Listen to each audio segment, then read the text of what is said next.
কি আজকে তোমার ইফটি কম্পিটিশনে প্র্যাকটিস কমপ্লিট তো? হ্যাঁ, তো ওখানে গিয়ে হবে তো? আগের দিনের মতো ফার্স্ট হতে পারবে তো? হ্যাঁ, দেখা যাক, তাই না, কি হচ্ছে। এবার একটু প্র্যাকটিস করে নাও।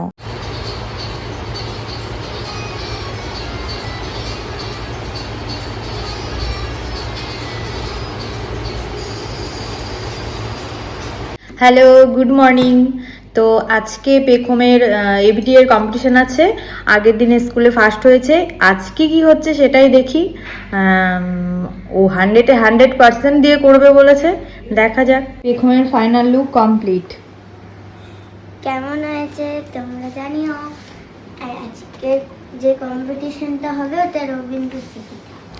11টার আগে পৌঁছাতে হবে, তাই আমরা তিনজনেই বেরিয়ে পড়লাম। আর স্কুলটি দেখো কতটা সুন্দর, বাইরে থেকেই এতটা ভালো লাগছে, ভেতরে আরো ভালো লাগবে। ওর বাবা গাড়ি পার্কিং করতে গেল, আমরা ভেতরে চলে যাচ্ছি। দেখো এবার স্কুলটাকে কতটা ভালো লাগছে। এখানে এই গাছটি বেশ সুন্দরভাবে এপাশ থেকে ওপাশ গোলভাবে হয়েছে, তাই আমরা তিনজনেই ফটো তুলে নিয়েছি। আর দেখো এখানে কত রকমের গাছ আছে, পাতাবাহারি গাছ, বিভিন্ন রকমের ফুলের গাছ, দেখতে দারুণ লাগছিল। কিছু কিছু স্টুডেন্টস গার্জিয়ান সহকারে চলে এসেছে, যেহেতু 11 টাইম দিয়েছে, তো সবাই গাছতলায় বসে আছে।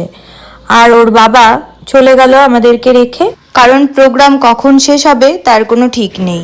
খুব সুন্দর স্কুলটা। পদ্ম ফুলটি কি সুন্দর দেখতে, কিছুটা শালুক ফুলের মতো লাগছিল। পেখম এইভাবেই নাচ করবে, তাই নাচের স্টেপগুলো একটু একটু করছিল।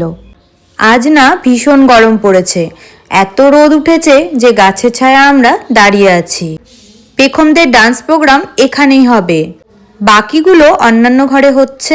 বসে বসে অপেক্ষা করছি কখন শুরু হবে।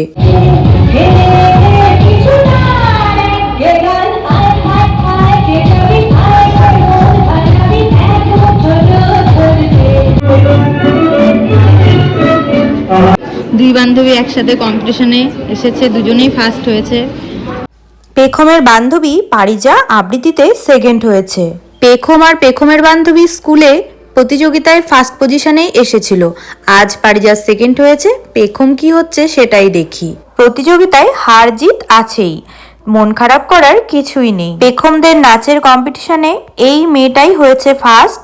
ও নাচ করেছিল ভূতের রাজা দিলবর, আর পেখম নাচ করেছিল আয় আয় কে যাবি। আর তার পেছনেও মেয়েটা নাচ করেছিল ভূতের রাজা দিলবর। এই মেয়েটা ফার্স্ট পজিশনে এসেছে আর পেখম সেকেন্ড হয়েছে। তবু আমি ভীষণ খুশি। আজকের মতো টাটা সবাইকে।